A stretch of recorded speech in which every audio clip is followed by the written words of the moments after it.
ನಮಸ್ತೆ, welcome back to my channel. ನಾನು Pushpanjali. Actually ನಾನು ಇವತ್ತು ಸಂಡೇ ನಾನ್ ವೆಜ್ನ ಮಾಡ್ತಾ ಇದ್ದೀನಿ. ಸೊ ಹಾಗೆ ನಿಮ್ಮ ಜೊತೆನೂ ಆ ರೆಸಿಪಿನ ಶೇರ್ ಮಾಡ್ಕೊಳ್ಳೋಣ ಅಂತ ಅಂದ್ಬಿಟ್ಟು ಅಂದ್ಕೊಂಡಿದ್ದೀನಿ. ಸಿಂಪಲ್ ರೆಸಿಪಿ ಅಂದರೆ ಚಿಕನ್ ಗ್ರೇವಿ ಮಾಡೋಣ ಅಂತ ಹೇಳಿಬಿಟ್ಟು. ಹಾಗೆಯೇ ನಾನು ಲಾಸ್ಟ್ ಕಲರ್ ಥೀಮ್ ಪಾರ್ಟಿ ಮಾಡಿದಾಗ ನಾನು ಲಾಲಿಪಾಪ್ ಒಂದು ಮಾಡಿದ್ದೆ. ಸೊ ಅದನ್ನು ಸುಮಾರು ಜನ ಕೇಳ್ತಾ ಇದ್ರಿ ರೆಸಿಪಿ ಶೇರ್ ಮಾಡಿ ಅಂದ್ಬಿಟ್ಟು. ಯಾಕಂದರೆ ನನಗೆ ಯಾವ ವ್ಲಾಗಲ್ಲಿ ಅದನ್ನು ಶೇರ್ ಮಾಡೋಕ್ಕಾಗಿರಲಿಲ್ಲ. ಸೊ ಇವತ್ತು ಆ ರೆಸಿಪಿನೂ ಶೇರ್ ಮಾಡ್ಕೊಳ್ಳೋಣ ಅಂತ ಅಂದ್ಕೊಂಡಿದ್ದೀನಿ. ನನ್ನ ಮಕ್ಕಳಿಬ್ರು ಡ್ಯಾನ್ಸ್ ಕ್ಲಾಸ್ಗೆ ಹೋಗಿದ್ದಾರೆ. ಬೆಳಿಗ್ಗೆ ಟಿಫನ್ನು ಸಿಂಪಲ್ಲಾಗಿ ಅವಲಕ್ಕಿ ಮಾಡಿದ್ದೆ. ಸೊ ಸ್ವಲ್ಪ ಪಾಪ ತಿನ್ಕೊಂಡು ಹೋಗಿದ್ದಾರೆ. ಬರೋ ಅಷ್ಟೊತ್ತಿಗೆ ಮಾಡೋಣ ಅಂದ್ಕೊಂಡಿದ್ದೀನಿ. ಬಟ್ ಆಲ್ಮೋಸ್ಟ್ ಆಗಲೇ 11:30 ಆಗೋಗ್ಬಿಟ್ಟಿದೆ. ಇನ್ನೇನು ಬಂದುಬಿಡ್ತಾರೆ. ನನಗೆ ಹಸ್ಬೆಂಡ್ ಚಿಕನ್ ತಂದುಕೊಡೋದು ಲೇಟ್ ಮಾಡಿಬಿಟ್ರು. ಇಲ್ಲ ಅಂದಿದ್ರೆ ಬೇಗನೆ ತಂದುಕೊಟ್ಟಿದ್ರೆ ಇಷ್ಟೊತ್ತಿಗೆ ಮಾಡಿಬಿಡ್ಬೋದಾಗಿತ್ತು. ಇಟ್ಸ್ ಓಕೆ, ಪರವಾಗಿಲ್ಲ. ಅವರು ಬರೋ ಅಷ್ಟೊತ್ತಿಗೆ ಒಂದು ಸ್ವಲ್ಪ ಎಷ್ಟಾಗುತ್ತೋ ಅಷ್ಟು ರೆಡಿ ಮಾಡ್ಕೊಡೋಣ ಅಂತ ಹೇಳಿ ಅಂದ್ಕೊಂಡಿದ್ದೀನಿ. ಸುಮಾರು 1.5 kg ಅಷ್ಟಿದೆ ಚಿಕನ್ನು. ಸೊ ಈಗ ಇದಕ್ಕೆ ಫಸ್ಟು ಮ್ಯಾರಿನೇಟ್ ಮಾಡ್ಕೊಂಡ್ಬಿಡೋಣ. ಮ್ಯಾರಿನೇಟ್ ಮಾಡಿಕೊಂಡು ಆಮೇಲೆ ಗ್ರೇವಿ ಥರ ಮಾಡಿದ್ರೆ ಚೆನ್ನಾಗಿ ಆಗುತ್ತೆ. ಸೊ ಇದು ನಾನು ಯಾವ ರೀತಿ ರೆಸಿಪಿ ಮಾಡ್ತೀನಿ ಒಂದು ಗ್ರೇವಿನ ಅದನ್ನು ತೋರಿಸ್ತಾ ಇದ್ದೀನಿ. ಯಾಕಂದರೆ ಚಿಕನಲ್ಲಿ ತುಂಬ ಜನ ತುಂಬ ವೆರೈಟಿ ಆಫ್ ಗ್ರೇವೀಸ್ ಮಾಡ್ತಾರೆ. ಸೊ ನಾನು ಮಾಡೋ ವೆರೈಟಿಲಿ ಇದು ಒಂದು. ಸೊ ಫಸ್ಟು ಸ್ವಲ್ಪ ಉಪ್ಪು,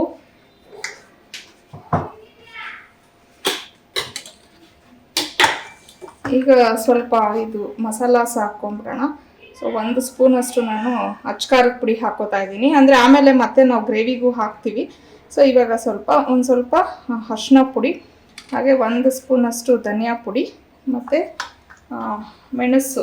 ಮೆಣಸಿನ ಪುಡಿ, ಸ್ವಲ್ಪ ಕಸ್ತೂರಿ ಮೇಥಿ, ಹಾಗೆ ಅರ್ಧ ಸ್ಪೂನಷ್ಟು ಗರಂ ಮಸಾಲ. ಸೊ ಇಷ್ಟನ್ನು ಹಾಕಬೇಕಾಗುತ್ತೆ. ಅಂದರೆ ಇದು ಡ್ರೈ ಮಸಾಲಾಸು. ಹಾಗೆ ಇದಕ್ಕೆ ಒಂದು ಸೌಟಷ್ಟು, ಅಂದರೆ ಇದು ಸ್ಮಾಲ್ ಸೌಟ್, ಇಷ್ಟು ಸೌಟಲ್ಲಿ ನಾನು 1/4 ಅಷ್ಟು ಎಣ್ಣೆ ತೊಗೊಂಡಿದ್ದೀನಿ. ಸೊ ಎಣ್ಣೆ ಹಾಕ್ಕೊಬೇಕು.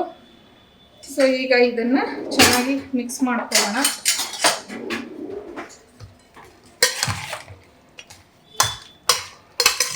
ಇದನ್ನು ಸ್ವಲ್ಪ ಚೆನ್ನಾಗಿ ಮಿಕ್ಸ್ ಮಾಡಿಬಿಟ್ಟು ಮ್ಯಾರಿನೇಟ್ ಮಾಡೋಕ್ಕೆ ಇಡೋಣ. ಅಂದರೆ ಏನು ಜಾಸ್ತಿ ಹೊತ್ತೇನು ಮ್ಯಾರಿನೇಟ್ ಆಗೋದು ಬೇಡ. ಇದು ಸುಮಾರು ಒಂದು 15 ನಿಮಿಷ ಇಟ್ಟರೆ ಸಾಕು. ಅಷ್ಟೊತ್ತಿಗೆ ನಾನು ಬೇರೆದೆಲ್ಲ ಮಾಡ್ಕೊಳ್ಳೋ ಅಷ್ಟೊತ್ತಿಗೆ ಇದು ಮ್ಯಾರಿನೇಟ್ ಆಗಿರುತ್ತೆ.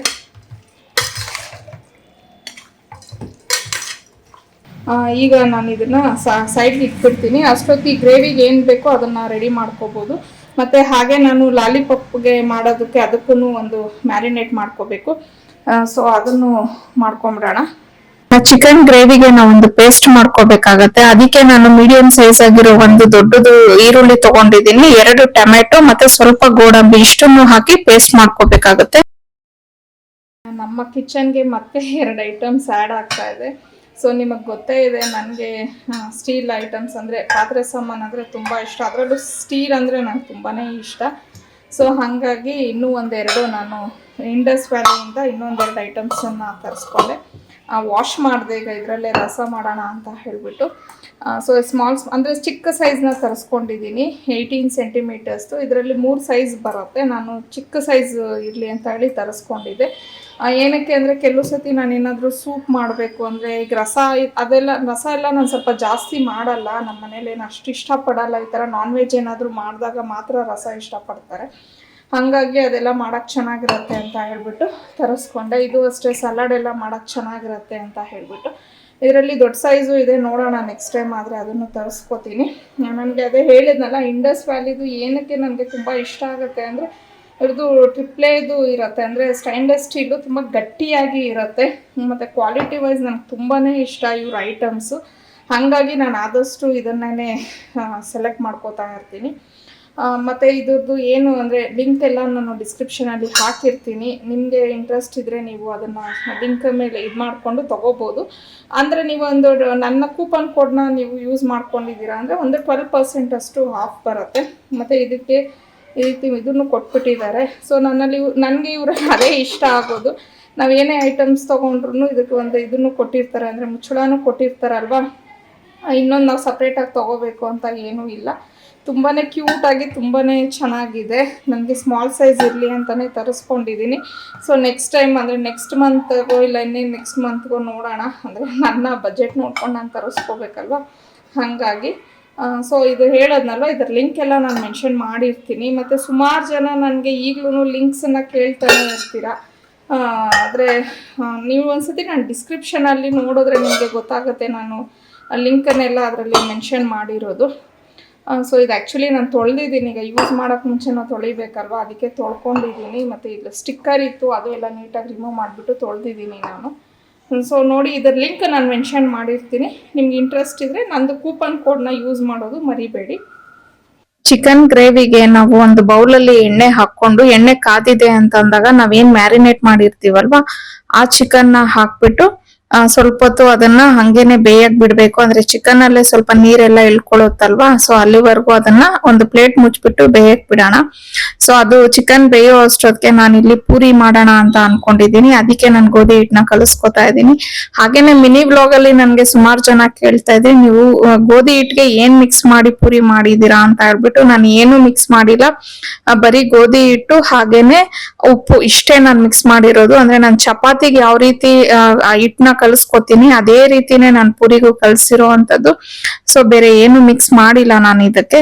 ಮತ್ತೆ ಹಾಗೇನೆ ರಸ ಮಾಡೋಣ ಅಂತ ಹೇಳ್ಬಿಟ್ಟು ನಾನು ಟೊಮೆಟೊ ಮತ್ತೆ ಹುಣಸೆ ಹಣ್ಣು ಅದನ್ನು ಸ್ವಲ್ಪ ಸಪರೇಟ್ ಆಗಿ ಬೇಯಿಸ್ಕೊತಾ ಇದ್ದೀನಿ. ಈಗ ಚಿಕನ್ ಒಂದ್ ಅರ್ಧ ಬೆಂದಿದೆ ಅಂತ ಅನ್ನಿಸ್ದಾಗ ನಮ್ಗೆ ಅದಕ್ಕೆ ನಾನು ಶುಂಠಿ ಬೆಳ್ಳುಳ್ಳಿ ಪೇಸ್ಟ್ ಮತ್ತೆ ಆಗ್ಲೇ ನಾನು ಏನ್ ಈರುಳ್ಳಿ ಟೊಮೆಟೊ ಮತ್ತೆ ಗೋಡಂಬಿನ ಹಾಕಿ ಒಂದ್ ಪೇಸ್ಟ್ ಮಾಡಿ ಇಟ್ಕೊಂಡಿದ್ನಲ್ವಾ ಆ ಪೇಸ್ಟ್ ಅನ್ನ ಹಾಕ್ಬಿಟ್ಟು ನಮ್ಗೆ ನೀರಿನ ಕನ್ಸಿಸ್ಟೆನ್ಸಿ ಎಷ್ಟು ಬೇಕೋ ಅಷ್ಟನ್ನ ಇವಾಗ್ಲೇ ಹಾಕೊಂಡ್ಬಿಡ್ಬೇಕು. ಆಮೇಲೆ ಇದಕ್ಕೆ ನೀರ್ ಸೇರ್ಸಿದ್ರೆ ಟೇಸ್ಟ್ ಚೆನ್ನಾಗಿರಲ್ಲ. ಸೊ ನಮ್ಗೆ ಎಷ್ಟು ಗ್ರೇವಿ ಬೇಕಾಗತ್ತೆ ಅಂತ ನೋಡ್ಕೊಂಡು ನಾವು ಅಷ್ಟಕ್ಕೆ ನೀರನ್ನ ಹಾಕ್ಬಿಟ್ಟು ಸ್ವಲ್ಪ ಉಪ್ಪನ್ನ ಅದಕ್ಕೆ ರುಚಿಗೆ ಎಷ್ಟು ಬೇಕೋ ಅಷ್ಟು, ಅಂದ್ರೆ ನಾವು ಮ್ಯಾರಿನೇಟ್ ಮಾಡ್ದಾಗ್ಲೂ ಉಪ್ಪು ಹಾಕಿದೀವಿ. ಸೊ ಈಗ ನೋಡ್ಕೊಂಡು ಉಪ್ಪನ್ನ ಹಾಕಿ ಅದನ್ನ ಒಂದು ಪ್ಲೇಟ್ ಮುಚ್ಚಿಬಿಟ್ಟು ಬೇಯಕ್ಕೆ ಬಿಡೋಣ. ಟೊಮೆಟೊ ಮತ್ತೆ ಹುಣಸೆಹಣ್ಣು ನಾನು ಏನ್ ಬೇಯಕ್ಕೆ ಇಟ್ಟಿದ್ನಲ್ವಾ ಅದು ಚೆನ್ನಾಗಿ ಬೆಂದಿದೆ. ಸೊ ಮ್ಯಾಶರ್ ಹೆಲ್ಪ್ ಇಂದ ನೀಟಾಗಿ ಮ್ಯಾಶ್ ಮಾಡ್ಕೋತಾ ಇದ್ದೀನಿ. ಇನ್ನ ನಮ್ಮ ಮನೇಲಿ ನಾವು ನಾರ್ಮಲ್ ಡೇಸ್ ಅಲ್ಲಿ ರಸ ಮಾಡೋದು ತುಂಬಾನೇ ಕಡಿಮೆ. ಅಂದ್ರೆ ನಮ್ಗೆ ಇವಾಗ ಏನಾದ್ರೂ ಹೆವಿ ಆಗ್ಬಿಟ್ಟಿದೆ ಊಟ, ಮತ್ತೆ ಯಾವ್ದಾದ್ರು ಒಂದ್ ಫಂಕ್ಷನ್ ಹೋಗಿ ಬಂದಿದ್ವಿ, ನಮ್ಗೆ ಊಟ ತಿನ್ನಕ್ಕಾಗಲ್ಲ, ಲೈಟ್ ಆಗಿ ಏನಾದ್ರು ಮಾಡ್ಬೇಕು ಅಂದಿದ್ದ ದಿನ ಮಾತ್ರನೇ ನಾನು ರಸ ಮಾಡೋದು. ಇನ್ನ ನಾರ್ಮಲ್ ಆಗಿ ಊಟ ಮಾಡ್ತೀವಿ ಅನ್ನೋವಾಗ ರಸ ಏನಾದ್ರು ಮಾಡ್ಬಿಟ್ರೆ ನಮ್ಮ ಮನೆಯವ್ರಿಗೆ ಇಷ್ಟನೇ ಆಗಲ್ಲ. ಇದೆಲ್ಲ ಒಂದು ಊಟನ, ಏನು ತರಕಾರಿಯಾಗಿ ಸಾರು ಮಾಡಕ್ ಆಗಲ್ವಾ ಅಂತ ಅನ್ಬಿಟ್ಟು ಹೇಳ್ತಾರೆ. ಹಂಗಾಗಿ ನಾನ್ ಜಾಸ್ತಿ ರಸ ಮಾಡಕ್ ಹೋಗಲ್ಲ. ಆದ್ರೆ ನನ್ಗೆ ತುಂಬಾನೇ ಇಷ್ಟ ಆಗತ್ತೆ. ನಮ್ಮ ಮನೆಯವ್ರು ಯಾವತ್ತಾದ್ರೂ ನಾನು ಊಟಕ್ಕೆ ಬರಲ್ಲ, ನೀವೇ ಏನಾದ್ರು ಅಡ್ಗೆ ಮಾಡ್ಕೊಳ್ಳಿ ಅಂತ ಅಂದ್ರೆ, ಇಲ್ಲ ಅವ್ರೆಲ್ಲಾದ್ರೂ ಹೊರಗಡೆ ಹೋಗಿದ್ದಿನ ಮಕ್ಳು ನಾನು ಇದ್ರೆ ನಾನ್ ರಸ ಅನ್ನ ಮಾಡ್ಬಿಟ್ಟು ಅದಕ್ಕೆ ಬಜ್ಜಿ ಬೋಂಡಾ ಪಕೋಡ ಈ ರೀತಿ ಮಾಡ್ಕೋತೀನಿ. ನನ್ಗೆ ಆ ಕಾಂಬಿನೇಷನ್ ತುಂಬಾನೇ ಇಷ್ಟ ಆಗತ್ತೆ. ಸೊ ಇವತ್ತು ಅಷ್ಟೇನೆ ನಾನ್ ವೆಜ್ ಎಲ್ಲ ಮಾಡ್ತಾ ಇದೀನಲ್ವಾ ಅನ್ಬಿಟ್ಟು ರಸ ಮಾಡ್ತಾ ಇರೋದು. ಸೊ ಈ ರೀತಿ ಮಾಡಿದಾಗ ಅವ್ರು ಇಷ್ಟ ಪಡ್ತಾರೆ. ಅಂದ್ರೆ ಅನ್ನ ರಸ ತಿನ್ನಕ್ ಹೋಗಲ್ಲ, ಆ ಗ್ಲಾಸ್ ಅಲ್ಲಿ ಹಾಕೊಂಡು ಕುಡಿಯಕ್ ಕೊಟ್ಬಿಡಮ್ಮ ನನ್ಗೆ, ಅನ್ನಕ್ಕೆಲ್ಲ ಬೇಡ ಅಂತ ಅನ್ಬಿಟ್ಟು ಹೇಳ್ತಾರೆ.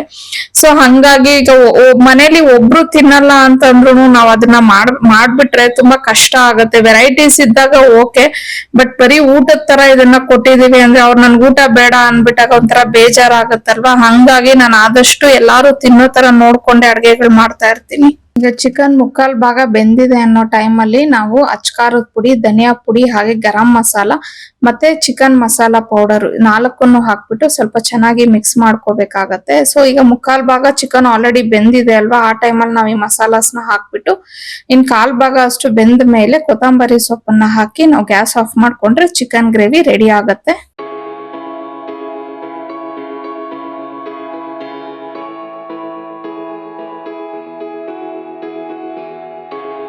ನಾನು ಲಾಲಿಪಾಪ್ಗೆ ಮ್ಯಾರಿನೇಟ್ ಮಾಡ್ಕೊಂತಾ ಇದ್ದೀನಿ. ಇದಕ್ಕೆ ನಾನು 1 ಸ್ಪೂನ್ ಅಷ್ಟು ಅಕ್ಕಿ ಹಸಿಟ್ಟು, 1 ಸ್ಪೂನ್ ಕಡಲೆ ಹಸಿಟ್ಟು, 1 ಸ್ಪೂನ್ ಕಾರ್ನ್ಫ್ಲೋರು, ಮತ್ತೆ ರುಚಿಗೆ ಬೇಕಾಗಿರುವಷ್ಟು ಉಪ್ಪು, ಅಚ್ಕಾರದ ಪುಡಿ, ಅರಿಶಿನ ಪುಡಿ, ಹಾಗೇನೆ ಕಸ್ತೂರಿ ಮೇಥಿ ಮತ್ತೆ ಮೆಣಸಿನ ಪುಡಿ, ಇಷ್ಟನ್ನ ಡ್ರೈ ಐಟಮ್ಸ್ ನ ಹಾಕ್ತಾ ಇದ್ದೀನಿ. ಇದ್ರ ಜೊತೆಗೆ ಸಾಸ್ ಬಂದು vinegar, soya sauce, chilli sauce, ಹಾಗೆ ಟೊಮೆಟೊ ಸಾಸು ಇಷ್ಟನ್ನ ಹಾಕೋಬೇಕು. ಮತ್ತೆ ಶುಂಠಿ ಬೆಳ್ಳುಳ್ಳಿ ಪೇಸ್ಟ್, ಹಾಗೆ 1 ಮೊಟ್ಟೆ ಇಷ್ಟನ್ನು ಹಾಕ್ಬಿಟ್ಟು ಚೆನ್ನಾಗಿ ಅದನ್ನ ಮಿಕ್ಸ್ ಮಾಡ್ಕೊಳ್ಳೋಣ. ಎಲ್ಲ ಚೆನ್ನಾಗಿ ಮಿಕ್ಸ್ ಆಗಿದೆ ಅಂತ ಅಂದಾಗ 1 ಸ್ಪೂನ್ ಅಷ್ಟು ತಂದೂರಿ ಮಸಾಲಾನ ಹಾಕ್ತಾ ಇದ್ದೀನಿ. ಅಂದ್ರೆ ಚಿಕನ್ ತಂದೂರಿ ಮಸಾಲಾ ಅಂತ ಹೇಳ್ಬಿಟ್ಟು, ಅದನ್ನು ನಾನು ಮನೇಲೆ ಮಾಡಿರೋದು. ಹೊರ್ಗಡೆನೂ ಸಿಗುತ್ತೆ ಅಂಗಡಿಲಿ, ಸೊ ಅದನ್ನ ತಂದು ಹಾಕಿದ್ರು ಟೇಸ್ಟ್ ತುಂಬಾ ಚೆನ್ನಾಗಿರುತ್ತೆ. ಇಷ್ಟನ್ನು ಹಾಕಿ ನಾವೇನ್ ಲಾಲಿಪಾಪ್ ಇರತ್ತಲ್ವಾ ಅದನ್ನ ಎಲ್ಲ ಮಿಕ್ಸ್ ಮಾಡ್ಬಿಟ್ಟು ಸುಮಾರು 1 ಗಂಟೆ ಇದನ್ನ ಮ್ಯಾರಿನೇಟ್ ಮಾಡ್ಬೇಕು. ಅವಾಗ ಇದು ತುಂಬಾನೇ ಚೆನ್ನಾಗಿ ಆಗತ್ತೆ. ಅಂದ್ರೆ ಜ್ಯೂಸಿ ತರ ಆಗತ್ತೆ, ಒಳಗಡೆ ಎಲ್ಲ ತುಂಬಾ ಚೆನ್ನಾಗಿ ಮಸಾಲ ಎಲ್ಲ ಹಿಡ್ದಿರತ್ತೆ. ಅದಾದ್ಮೇಲೆ ನಾವ್ ಇದನ್ನ ಫ್ರೈ ಮಾಡ್ಕೋಬೇಕಾಗತ್ತೆ.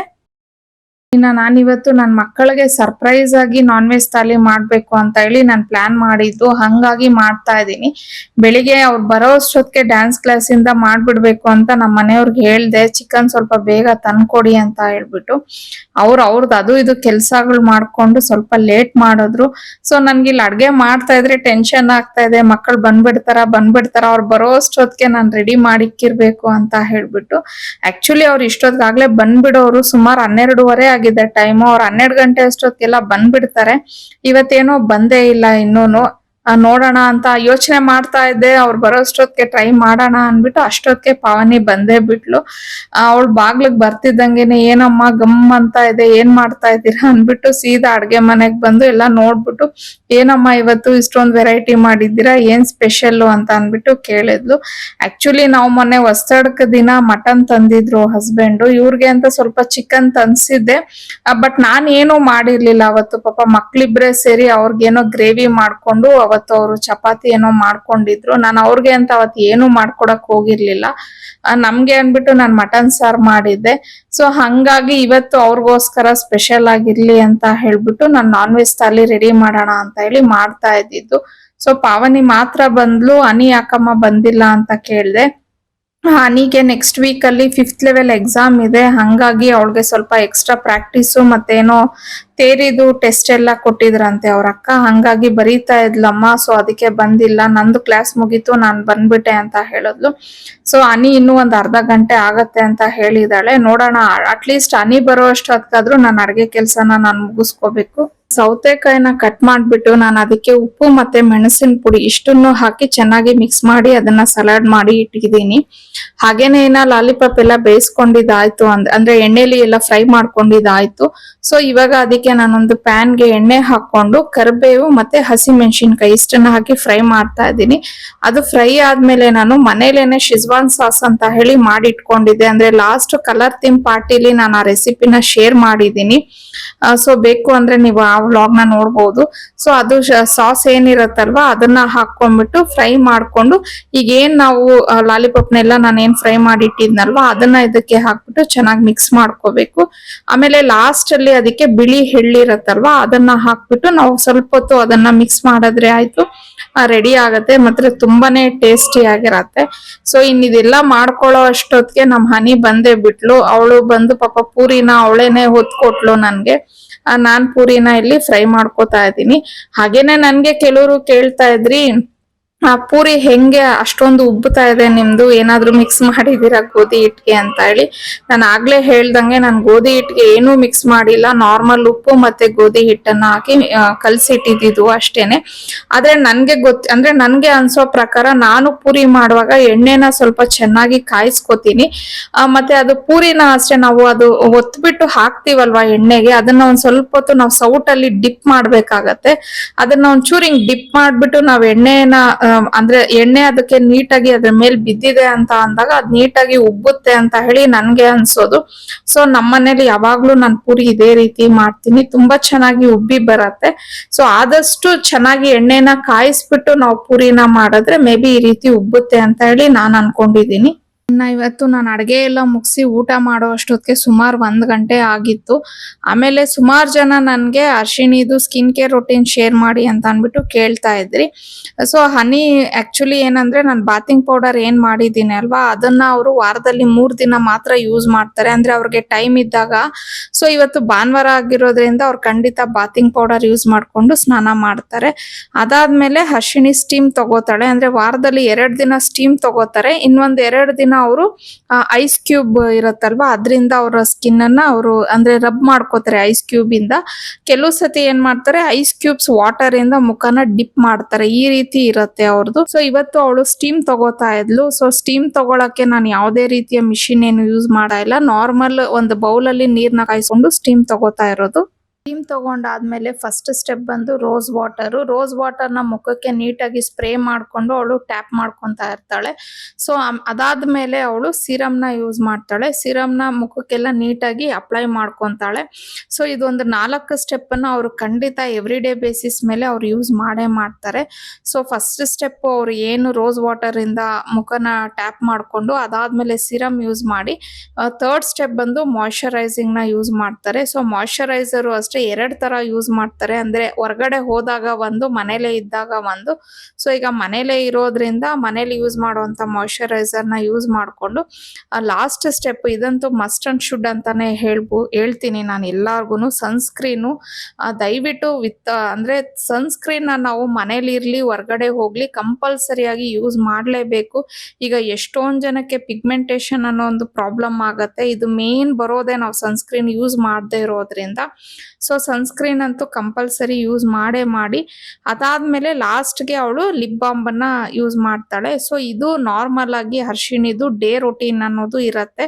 ಬಟ್ ಹೊರಗಡೆ ಎಲ್ಲಾದ್ರೂ ಹೋಗ್ತೀನಿ ಅಂತ ಅಂದಾಗ ಅವಳು ಮೇಕಪ್ ಮಾಡ್ಕೊಳ್ಳೋದಕ್ಕಿಂತ ಮುಂಚೆ ಸ್ವಲ್ಪ ಚೇಂಜ್ ಇರುತ್ತೆ ಅಷ್ಟೇ. ಅವಳದು ಬೇಸ್ ಏನ್ ಮಾಡ್ಕೋತಾಳೆ ಅದನ್ನು ನಾನು ನೆಕ್ಸ್ಟ್ ಯಾವ್ದಾದ್ರು ಒಂದು ವಿಡಿಯೋದಲ್ಲಿ ಶೇರ್ ಮಾಡ್ತೀನಿ.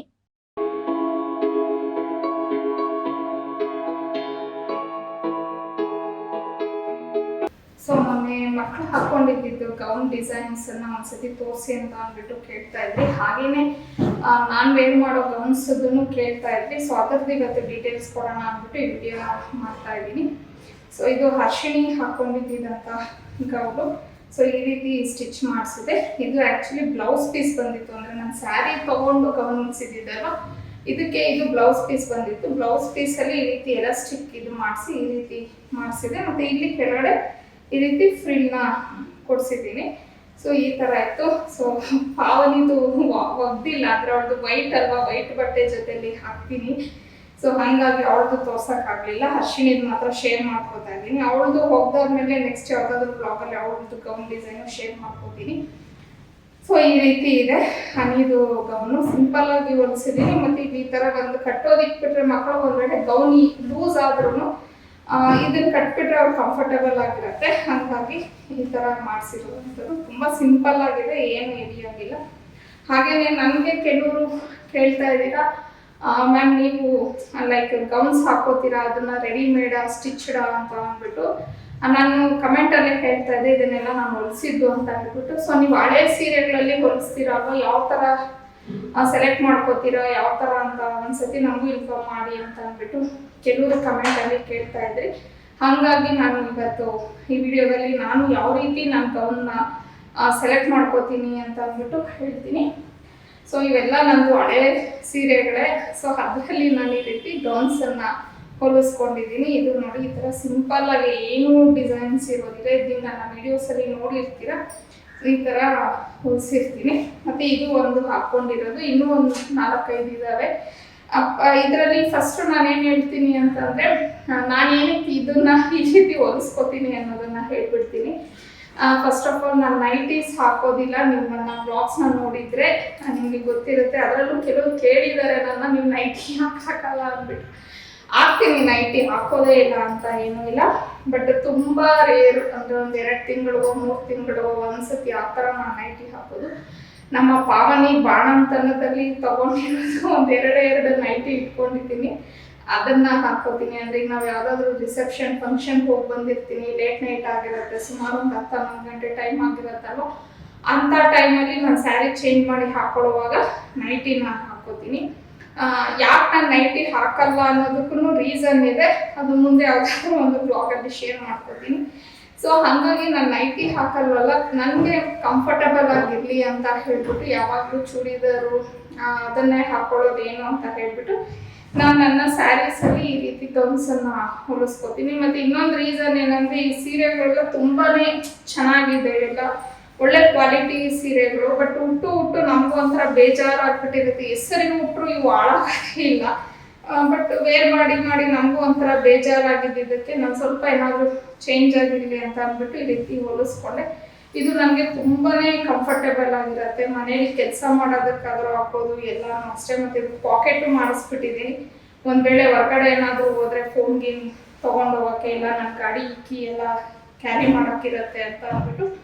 ಬಟ್ ಇದರಲ್ಲಿ ಒಂದು ಡಿಸಡ್ವಾಂಟೇಜು ಇದೆ, ಏನಂದರೆ ಟೂ ವೀಲರ್ ಅಂದರೆ ನಾವು ಹಿಂದೆ ಕೂತ್ಕೊಂಡು ಹೋದರೆ ಚೆನ್ನಾಗಿ ಕಂಫರ್ಟಬಲ್ ಆಗಿರುತ್ತೆ.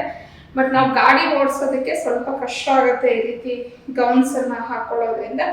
ಮತ್ತು ನಾನು ಯಾವ ರೀತಿ ಸೆಲೆಕ್ಟ್ ಮಾಡ್ಕೋತೀನಿ ಅನ್ನೋದನ್ನು ಹೇಳ್ಬಿಡ್ತೀನಿ ನೋಡಿ. ಯಾವತ್ತೇ ಆಗಲಿ ನಾವು ಒಂದು ಗೌನ್ನ ಸ್ಟಿಚ್ ಮಾಡಿಸ್ತೀವಿ ಅಂತಂದರೆ ಸೀರೆ ಫುಲ್ಲು ನಿಮಗೆ ಒಂದೇ ಡಿಸೈನ್ ಇರಬೇಕು. ಅಂದರೆ ಫ್ಲೋರಲ್ಲಿ ಇರಲಿ ಇಲ್ಲ ಜಾಮೆಟ್ರಿಕಲ್ ಡಿಸೈನ್, ಅಂದರೆ ಒಂದೇ ಥರ ಡಿಸೈನ್ ಇದ್ದರೆ ಗೌನ್ಸ್ಗೆ ತುಂಬ ಚೆನ್ನಾಗಿರುತ್ತೆ.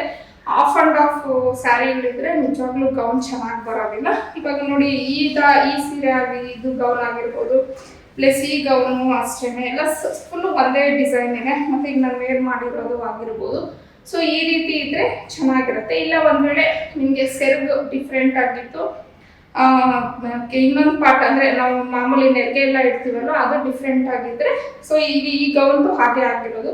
ಇದು ಸೆರಗಿತ್ತು, ಅದನ್ನು ನಾನು ಈ ರೀತಿ ಮೇಲೆ ಸ್ಟಿಚ್ ಮಾಡಿಸಿ ಇನ್ನು ನೆರಿಗೆ ಪಾರ್ಟ್ನೆಲ್ಲ ನಾನು ಕೆಳಗಡೆ ಮಾಡಿಸಿದ್ದೀನಿ. ಈ ರೀತಿ ಮಾಡಿಕೊಂಡ್ರೆ ಚೆನ್ನಾಗಿರುತ್ತೆ. ಆಫ್ ಆ್ಯಂಡ್ ಆಫ್ ಇರೋದಾದರೆ ಅಷ್ಟು ಚೆನ್ನಾಗಿ ಬರಲ್ಲ. ಮತ್ತು ಇನ್ನೊಂದು ಸಜೆಷನ್ ಹೇಳ್ತೀನಿ, ಇದು ಆಲ್ಮೋಸ್ಟ್ ಅದೆಲ್ಲ ಗೊತ್ತಿರುತ್ತೆ, ಬಟ್ ಆದರೂ ಒಂದೇ ಹೇಳ್ಬಿಡ್ತೀನಿ. ಈಗ ನನ್ನಂಗೆ ಅಂದರೆ ಈಗ ನೋಡಿ ನನಗೆ ಸ್ವಲ್ಪ ಹೊಟ್ಟೆ ದಪ್ಪ ಇದೆ. ಸೊ ನನ್ನಂಗೆ ಯಾರಿಗೆ ಈ ಥರ ಹೊಟ್ಟೆ ದಪ್ಪ ಇದೆ ಮತ್ತು ಸ್ವಲ್ಪ ದಪ್ಪ ಇದ್ದೀವಿ ನಾವು ಅನ್ನೋರು ಯಾವುದೇ ಕಾರಣಕ್ಕೂ ನೆರಿಗೆನ ಇಡಿಸ್ಬೇಡಿ. ಅಂದರೆ ನಾವು ಏನು ಗೌನ್ ಹೊಲಿಸ್ತೀವಲ್ವ ನೆರಿಗೆ ಇಡಿಸೋದು ಬೇಡ. ಈ ರೀತಿ ಪ್ಲೈನ್ ಹೊಲಿಸಿದ್ರೆ ಆಗ ನಮಗೆ ಹೊಟ್ಟೆ ಭಾಗ ಅಷ್ಟೊಂದು ದಪ್ಪ ಕಾಣಲ್ಲ. ನಮ್ದು ಆಲ್ರೆಡಿ ಹೊಟ್ಟೆ ದಪ್ಪ ಇರುತ್ತೆ ಮತ್ತು ಈ ಪೋರ್ಷನ್ ಎಲ್ಲ ದಪ್ಪ ಇದ್ದು ನಾವು ನೆರಿಗೆ ಇಕ್ಸಿದ್ದೀವಿ ಅಂದರೆ ನಾವು ಇನ್ನೂ ದಪ್ಪ ಕಾಣಿಸೋ ಚಾನ್ಸಸ್ ಇರುತ್ತೆ. ಹಾಗಾಗಿ ನಾನು ಹೊಲಿಸ್ಕೊಂಡ್ರೆ ಈ ರೀತಿ ಪ್ಲೈನೇ ಹೊಲಿಸ್ತೀನಿ. ಹಂಗೂ ಒಂದೋ ಎರಡೋ ನೆರಿಗೆ ಇಕ್ಕಿಸ್ಬಿಟ್ಟಿದ್ದೀನಿ, ಬಟ್ ಅದು ತುಂಬ ರೇರಾಗಿ ವೇರ್ ಮಾಡ್ತೀನಿ. ಬಟ್ ಅದು ಬಿಸಾಕಕ್ಕೂ ಆಗಲ್ವಲ್ಲ ಅಂತ ಹೇಳ್ಬಿಟ್ಟು. ಮತ್ತು ಇನ್ನೂ ಒಂದನ್ನು ಸಜೆಸ್ಟ್ ಮಾಡ್ತೀನಿ, ನಾನು ಒಂದು ವೇಳೆ ನೀವು ಗೌನ್ಸು ಹೊಲಿಸ್ಕೊಳ್ಳೋಂಗಿದ್ರೆ ಈ ಥರ ಜಾರ್ಜೆಟ್ ಮೆಟೀರಿಯಲಲ್ಲಿ ಹೊಲಿಸ್ತಿವಾಗ, ಅಂದರೆ ಜಾರ್ಜೆಟ್ ಆದರೂ ಆಗಲಿ ಇಲ್ಲ ಜಾರ್ಜೆಟ್ಟು ಶಿಫಾನು ಈ ಥರ ಯಾವುದಾದ್ರೂ ನೀವು ಕ್ರೇಪು ಈ ಟೈಪಲ್ಲಿ ಏನಾದರೂ ಹೊಲಿಸ್ತೀವಿ ಅಂತಂದಾಗ ಆದಷ್ಟು ನೀವು ಒಳಗಡೆ ಲೈನಿಂಗ್ ಬಂದು ಕ್ರೇಪ್ ಮೆಟೀರಿಯಲ್ನೇ ಹಾಕಿಸಿ. ಯಾಕಂದರೆ ಇದು ತೆಳ್ಳಗಿರುತ್ತಲ್ವ, ಕಾಟನ್ ಹಾಕಿದಾಗ ಟ್ರಾನ್ಸ್ಪರೆಂಟ್ ಆಗಿ ಇರುತ್ತೆ. ಸೊ ನೋಡಿ ಇದು ಈ ಥರ ಇದ್ದಾಗ ಏನೂ ಒಂಚೂರು ನಮಗೆ ಟ್ರಾನ್ಸ್ಪರೆಂಟ್ ಇರೋದಿಲ್ಲ, ಯಾಕಂದರೆ ಒಳಗಡೆ ಲೈನಿಂಗ್ಗೆ ನಾವು ಸ್ವಲ್ಪ ಗಟ್ಟಿಯಾಗಿರೋದನ್ನು ಹಾಕ್ಸಿರ್ತೀವಲ್ವ, ಹಾಗಾಗಿ. ಸೊ ಈ ರೀತಿ ಇದ್ದರೆ ನಿಮಗೆ ಲೈನಿಂಗ್ ಅನ್ನೋದು ತುಂಬ ಇದಾಗಿ ಚೆನ್ನಾಗಿರುತ್ತೆ. ಮತ್ತು ಇನ್ನೂ ಒಂದು ಸಜೆಷನ್ ಕೊಡ್ತೀನಿ ಗೌನ್ ವಿಚಾರದಲ್ಲಿ. ಒಂದು ವೇಳೆ ನೀವು ಗೌನು ಹೊಲಿಸಿದಾಗ ಸೊ ಈ ರೀತಿ ಸ್ಟಿಚ್ ಏನಿರುತ್ತೆ ಇದನ್ನು ಅಂದರೆ ನೋಡಿ ಇದು ಒಳಗಡೆಗೆ ಈ ರೀತಿ ಸ್ಟಿಚ್ ಮಾಡಿದ್ದಾರೆ. ಒಳಗಡೆಗೆ ಅಂದರೆ ನಮ್ಮ ಸ್ಕಿನ್ ಟಚ್ ಆಗೋ ಜಾಗದಲ್ಲಿ ಮೇಲ್ಗಡೆ ಈ ಥರ ಸ್ಟಿಚ್ ಮಾಡಿಸಿ. ಆದಷ್ಟು ಏನಕ್ಕೆ ಈ ಥರ ಮಾಡಿಸಿ ಅಂತ ಹೇಳ್ತೀನಿ ಅಂತಂದರೆ, ಇದು ಒಂದು ವೇಳೆ ಇಲ್ಲಿ ಬಂದಿದೆ ಅಂದರೆ ನಮ್ಮ ಸ್ಕಿನ್ಗೆ ಟಚ್ ಆಗಿ ನಮಗೆ ತುಂಬ ಅನ್ಕಂಫರ್ಟಬಲ್ ಆಗ್ತಾ ಇರುತ್ತೆ. ಸೊ ಹಾಗಾಗಿ ನಾವು ಇದನ್ನು ಮೇಲ್ಗಡೆ ಸ್ಟಿಚ್ ಹಾಕಿಸ್ಬೇಕಾಗತ್ತೆ. ಯಾಕಂದರೆ ಇದ್ರ ಮೇಲೆ ಇದು ಬರೋದ್ರಿಂದ ಆ ಸ್ಟಿಚ್ಚು ನಿಮ್ಗೇನು ಕಾಣಲ್ಲ, ಕವರ್ ಆಗಿಬಿಡತ್ತೆ. ಸೊ ಆದಷ್ಟು ಈ ಥರ ಮಾಡಿಸ್ಕೊಂಡ್ರೆ ನಿಮಗೆ ತುಂಬ ಕಂಫರ್ಟಬಲ್ ಇರುತ್ತೆ. ನೋಡಿ ಈ ಥರ ಇರುತ್ತೆ ನೋಡಿ, ಇಲ್ಲಿದೆ ನೋಡಿ ಈ ಥರ ಇರೋದು ಸಾಮಾನ್ಯವಾಗಿ ಒಳಗಡೆ ಇರುತ್ತೆ. ಇದನ್ನು ಒಳಗಡೆಗೆ ಕೊಟ್ಟಿರ್ತಾರೆ, ಬಟ್ ನಾನು ಇದನ್ನು ಮೇಲ್ಗಡೆ ಮಾಡಿಸಿದ್ದೀನಿ. ಏನಕ್ಕೆ ಅಂದರೆ ಇದು ಹಿಂಗೆ ಒಳಗಡೆ ಇದ್ದಾಗ ಈ ಥರ ಇದೆಲ್ಲ ಒಂದೊಂದು ಸತಿ ಕೆಲವು ಸತಿ ಏನಾಗುತ್ತೆ ತುಂಬ ಅನ್ಕಂಫರ್ಟಬಲ್ ಆಗ್ತಾ ಇರುತ್ತೆ. ನಮಗೆ ಒಂಥರ ಮುಳ್ಳು ಅನ್ನೋ ಥರ, ಇಲ್ಲ ಅಂತ ಒಂಥರ ಚುಚ್ಚೋ ಥರ ತುಂಬ ಅನ್ಕಂಫರ್ಟಬಲ್ ಆಗಿರುತ್ತೆ. ಸೊ ಇದನ್ನು ಮೇಲ್ಗಡೆಗೆ ಕೊಡಿಸ್ಬಿಟ್ರೆ ನಾವು ಅದು ತುಂಬ ಕಂಫರ್ಟಬಲ್ ಆಗಿರುತ್ತೆ. ಒಳಗಡೆ ನಮ್ಮ ಸ್ಕಿನ್ನಿಗೆ ಯಾವುದೇ ರೀತಿಯ ಪ್ರಾಬ್ಲಮ್ ಇರೋದಿಲ್ಲ. ಇದು ಒಂದು ನಾನು ಸಜೆಸ್ಟ್ ಮಾಡ್ತೀನಿ ನಿಮಗೆ. ಅಂದರೆ ಟೈಲರ್ಸ್ ಇದ್ರೆ ಗೊತ್ತಿರುತ್ತೆ, ಬಟ್ ಆದರೂ ಯಾಕಾದರೂ ಗೊತ್ತಿಲ್ಲದೆ ಇರೋರಿಗೆ ಯೂಸ್ ಆಗಲಿ ಅನ್ನೋ ಥರ ಹೇಳ್ತಾ ಇದ್ದೀನಿ. ಸೊ ಈ ರೀತಿ ನಾವು ಒಂದು ವೇಳೆ ಗೌನ್ಸನ್ನು ಹೊಲಿಸ್ಕೋಬೇಕು ಅನ್ನೋಂಗಿದ್ರೆ ಆದಷ್ಟು ಫ್ಲೋರಲ್ಲಿ ಹೋಗಿ ಮತ್ತು ಜಾಮೆಟ್ರಿಕಲ್ ಡಿಸೈನ್, ಅಂದರೆ ಸೀರೆ ಎಲ್ಲ ಒಂದೇ ಡಿಸೈನ್ ಇದ್ದು ಅದರಲ್ಲಿ ಗೌನ್ಸ್ ಹೊಲಿಸಿದ್ರೆ ತುಂಬ ಚೆನ್ನಾಗಿರುತ್ತೆ. ಮತ್ತು ಇನ್ನೂ ಒಂದು ಕ್ವಶನು, ನಾನು ಯಾವುದರಲ್ಲಿ ಗೌನ್ಸನ್ನು ಅಂದರೆ ಪಿಕ್ಚರ್ಸ್ನ ಸೆಲೆಕ್ಟ್ ಮಾಡ್ತೀನಿ ಅಂತ ಅಂದ್ಬಿಟ್ಟು ಕೆಲವರು ಕೇಳ್ತಾ ಇದ್ರಿ. ನಾನು ಪಿಂಟ್ರೆಸ್ಟ್ ಅಂತ ಹೇಳಿ ಒಂದು ಆ್ಯಪ್ ಇದೆ, ಅದರಲ್ಲಿ ನೋಡ್ತೀನಿ, ಮತ್ತು ಗೂಗಲಲ್ಲೂ ಸರ್ಚ್ ಮಾಡ್ತೀನಿ ಕೆಲವು ಸತಿ. ಸೊ ಅದು ಎರಡರಲ್ಲೇ ನಾನು ಯೂಶ್ವಲಿ ಗೌನ್ ಡಿಸೈನ್ಸ್ನ ನೋಡೋದು. ಮತ್ತು ಕೆಲವು ಸತಿ ಏನಾಗುತ್ತೆ ಅಂತಂದರೆ ನಾನು ಇವಾಗ ಪೀಸಸ್ ತಂದುಬಿಟ್ಟಿರ್ತೀನಿ, ತಂದ ಮೇಲೆ ಪೀಸಸ್ ತಂದುಬಿಟ್ಟಿರ್ತೀನಿ. ತಂದ ಮೇಲೆ ನಾನು ಕೆಲವು ಸತಿ ಡಿಸೈನ್ಸ್ನ ನೋಡ್ತೀನಿ, ಕೆಲವು ಸತಿ ಡಿಸೈನ್ಸ್ನ ಆಲ್ರೆಡಿ ನಾನು ಡೌನ್ಲೋಡ್ ಮಾಡಿಟ್ಕೊಂಡಿರ್ತೀನಿ, ಅದಕ್ಕೆ ಬೇಕಾಗಿರೋಂಗೆ ನಾನು ಪೀಸ್ನ ತರ್ತೀನಿ ಸಮ್ಟೈಮ್ಸ್. ಸೊ ವೇರಿ ಆಗ್ತಾ ಇರುತ್ತೆ, ಹಿಂಗೆ ತರ್ತೀನಿ ಹಂಗೆ ತರ್ತೀನಿ ಅಂತ ಏನೂ ಇಲ್ಲ. ಸೊ ಆ ರೀತಿ ಇದು ಮಾಡ್ತೀನಿ. ಮತ್ತು ಇದು ಕೆಲವ್ರಿಗೆ ಅನಿಸುತ್ತೆ ರೆಡಿಮೇಡ್ಗಿಂತ ಈ ಥರ ಸ್ಟಿಚ್ ಮಾಡೋದು ಕಂಫರ್ಟ್ ಅಂತ ಅಂದ್ಬಿಟ್ಟು, ಕೆಲವ್ರಿಗೆ ಇದು ಪ್ರೈಸ್ ಜಾಸ್ತಿನೇ ಅನಿಸುತ್ತೆ. ಯಾಕಂದರೆ ಈಗ ನೋಡಿ, ಇದು ಸೀರೆ ಬಂದು ನಾನು ಆ್ಯಕ್ಚುಲಿ 325 ರೂಪಾಯಿ ಕೊಟ್ಟೆ, 2 ಸೀರೆಯಿಂದ 650 ರೂಪಾಯಿ, ಅಂದರೆ 325. ಸೊ ಸ್ಟಿಚಿಂಗ್ಗೆ ಆ್ಯಕ್ಚುಲಿ ಅವರು ನನ್ನ ಫ್ರೆಂಡೇ ಆಗಿರೋದ್ರಿಂದ ನನಗೆ ಸ್ವಲ್ಪ ಮೇ ಬಿ ಕಡಿಮೆಗೆ ಅವರು ಸ್ಟಿಚ್ ಮಾಡ್ಬೋದು. ಸೊ ನನಗೆ ಗೊತ್ತಿರೋ ಪ್ರಕಾರ ಇದು ಓವರಾಲ್ 1000 ರೂಪಾಯಿ ಬಿದ್ದಿರುತ್ತೆ. ಅಂದರೆ ನನಗೆ ಪೀಸು ಪ್ಲಸ್ ಸ್ಟಿಚಿಂಗ್ ಚಾರ್ಜ್ ಎಲ್ಲ ಸೇರಿಬಿಟ್ಟು. ಬೇರೆ ಕಡೆ ಸ್ಟಿಚಿಂಗ್ ಚಾರ್ಜ್ ಬಗ್ಗೆ ನನಗೆ ಅಷ್ಟು ಐಡಿಯಾ ಇಲ್ಲ, ಬಟ್ ಇವ್ರದ್ದು ನಾನು ಹೇಳೋಕ್ಕಾಗಲ್ಲ ರೇಟು. ಯಾಕಂದರೆ ಅವ್ರಿಗೂ ನಾನು ಬೇರೆಯವ್ರಿಗೂ ಹೊಲಿತಾ ಇರ್ತಾರಲ್ವ, ನನಗೆ ಒಂದು ರೇಟ್ ಇರುತ್ತೆ, ಸಮ್ ಹೌ ಡಿಫ್ರೆನ್ಸ್ ಅನ್ನೋದು ಇದ್ದೇ ಇರುತ್ತೆ. ನಂದು ಅವ್ರದ್ದು ಕೆಲವು ಅಂಡರ್ಸ್ಟ್ಯಾಂಡಿಂಗ್ ಇದೆ, ಹಾಗಾಗಿ ಸೊ ನನಗೆ ಆ್ಯಕ್ಚುಲಿ ನಿಜ ಹೇಳಬೇಕು ಅಂದರೆ ನಾನು ಇನ್ನೂ ಕೇಳೂ ಇಲ್ಲ ಅವ್ರನ್ನ, ಇದಕ್ಕೆ ನೀವು ಎಷ್ಟು ಚಾರ್ಜ್ ಮಾಡಿದ್ದೀರಾ ಅಂತಲೂ ಅಂದ್ಬಿಟ್ಟು. ಸೊ ಇದು 1000 ರೂಪಾಯಿ ಇದೆ ಅಂತಂದರೆ ಕೆಲವು ಸತಿ ಏನಾಗುತ್ತೆ, ಕೆಲವು ಆ್ಯಪ್ಸಲ್ಲಿ ನಮಗೆ ರೆಡಿಮೇಡೇ ಸಿಕ್ಬಿಡುತ್ತೆ, ಒಂದು 600-700 ರೂಪಾಯಿಗೂ ಸಿಗೋ ಅಂಥದ್ದು ಇದೆ, ನಾನಿಲ್ಲ ಅಂತ ಹೇಳಲ್ಲ.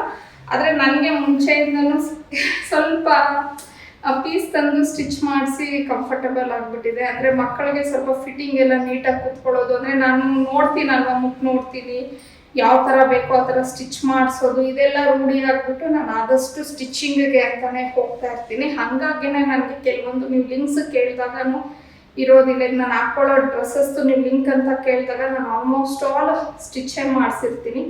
ಸೊ ನಾನು ಲಿಂಕನ್ನು ಹಾಕಿರೋದಿಲ್ಲ ಅಷ್ಟೇ. ಸೊ ಇದು ನಾನು ಹಾಕ್ಕೊಳ್ಳೋವಂಥ ಗೌನ್ಸ್.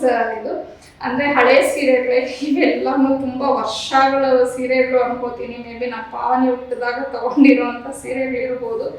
ವೇರ್ ಮಾಡಿ ಮಾಡಿ ಮಾಡಿ ಬೇಜಾರಾಗಿ ಅದನ್ನು ನಾನು ಈ ರೀತಿ ಗೌನ್ಸ್ ಥರ ಮಾಡಿಕೊಂಡು ಹಾಕ್ಕೊತಾ ಇರೋದು. ಮತ್ತು ನನಗಂತೂ ಈ ಗೌನ್ಸ್ ಹಾಕ್ಕೊಂಡು ಮನೆ ಕೆಲಸ ಮಾಡೋದು ತುಂಬ ಕಂಫರ್ಟಬಲ್ ಆಗಿರುತ್ತೆ. ಅಂದರೆ ಕೆಲವ್ರಿಗೆ ನೈಟೀಸ್ ತುಂಬ ಕಂಫರ್ಟ್ ಇರುತ್ತೆ ಮನೆಗಳಲ್ಲಿ, ನೈಟಿ ಹಾಕ್ಕೊಂಡು ಕೆಲಸ ಮಾಡೋದು. ಸೊ ನನ್ನ ಪ್ರಕಾರ ನನಗಿದೆ ನೈಟಿ ಅಂತ ಅನ್ಕೋತಾ ಇರ್ತೀನಿ. ಸೊ ನನ್ನ ಕಂಫರ್ಟ್ ಇರೋದಕ್ಕೆ ಮತ್ತು ಚೆನ್ನಾಗಿರುತ್ತೆ, ಯಾರಾದರೂ ಬಂದರೂ ನನಗೇನು ಮುಜುಗರ ಅಂತ ಅನಿಸಲ್ಲ. ಬಟ್ ನೈಟಿ ಹಾಕ್ಕೊಂಡಾಗ ನನಗೆ ಕೆಲವು ಸತಿ ತುಂಬ ಮುಜುಗರ ಅನಿಸುತ್ತೆ, ಸಡನ್ನಾಗಿ ಮನೆಗೆ ಯಾರಾದರೂ ಬಂದರೆ. ಮತ್ತು ಪೂಜೆ ಎಲ್ಲ ಮಾಡೋದಕ್ಕೆ ನನಗೆ ನೈಟಿ ಹಾಕ್ಕೊಂಡು ಕಂಫರ್ಟಬಲ್ ಇರೋದಿಲ್ಲ. ಸೊ ಬಟ್ ಇವನ್ನ ಹಾಕ್ಕೊಂಡಾಗ ನನಗೇನು ಅನಿಸಲ್ಲ, ಹಾಗಾಗಿ ನಾನು ಇದನ್ನೇ ಹಾಕೋತಿರ್ತೀನಿ ಅಷ್ಟೇ. ಹಂಗಂತ ನೈಟಿ ಹಾಕೊಳ್ಳೋದು ತಪ್ಪಂತ ಎಲ್ಲ ನಾನೇನು ಹೇಳ್ತಿಲ್ಲ, ದಯವಿಟ್ಟು ಯಾರೋ ತಪ್ಪು ಅರ್ಥ ಮಾಡ್ಕೋಬೇಡಿ. ಬಟ್ ನನಗೆ ಕಂಫರ್ಟಬಲ್ ಈ ಗೌನ್ಸಲ್ಲಿ ಇರೋದ್ರಿಂದ ನಾನು ಗೌನ್ಸನ್ನೇ ಹಾಕೋತಾ ಇರ್ತೀನಿ ಅಷ್ಟೇ. ಸೊ ಈ ರೀತಿ ನಾನು ಯಾವ ರೀತಿ ಸೆಲೆಕ್ಟ್ ಮಾಡ್ತೀನಿ, ಯಾವ ರೀತಿ ಗೌನ್ಸ್ನ ಹೊಲಿಸ್ಕೋತೀನಿ ಅನ್ನೋದಕ್ಕೆ ಈ ರೀತಿ ಹೇಳ್ತಾ ಇದ್ದೀನಿ. ಸೊ ಆದಷ್ಟು ಇನ್ನೊಂದ್ಸತಿ ಹೇಳ್ತೀನಿ, ನನಗೆ ಯಾರಿಗಾದ್ರೂ ಹೊಟ್ಟೆ ದಪ್ಪ ಇದೆ ಮತ್ತು ಈ ಪೋರ್ಷನ್ ಎಲ್ಲ ದಪ್ಪ ಇದೆ ಅಂತಂದರೆ ಆ ನೆರಿಗೆ ಇಕ್ಸೋದನ್ನು ಅವಾಯ್ಡ್ ಮಾಡಿ. ಪ್ಲೈನ್ ಹೊಲಿಸ್ಕೊಂಡಾಗ ತುಂಬ ಚೆನ್ನಾಗಿರುತ್ತೆ ಅಂದರೆ ಗೌನ್ಸು. ಸೊ ಇವತ್ತಿಗೆ ನನ್ನ ಈ ಬ್ಲಾಗ್ನ ನಾನು ಮುಗಿಸ್ತಾ ಇದ್ದೀನಿ. ಹೋಪ್ ನಿಮಗೆ ಈ ಬ್ಲಾಗ್ ಇಷ್ಟ ಆಗಿರ್ಬೋದು ಅಂತ ಹೇಳಿ ಅನ್ಕೋತಾ ಇರ್ತೀನಿ. ಒಂದು ವೇಳೆ ನಿಮ್ಗೆ ಈ ಬ್ಲಾಗ್ ಇಷ್ಟ ಆಗಿದ್ರೆ ದಯವಿಟ್ಟು ಲೈಕ್ ಮಾಡಿ, ಶೇರ್ ಮಾಡಿ, ಕಮೆಂಟ್ ಮಾಡಿ, ಹಾಗೆ ಸಬ್ಸ್ಕ್ರೈಬ್ ಮಾಡ್ಕೊಳ್ಳೋದನ್ನು ಮರಿಬೇಡಿ. See in the next blog. Bye.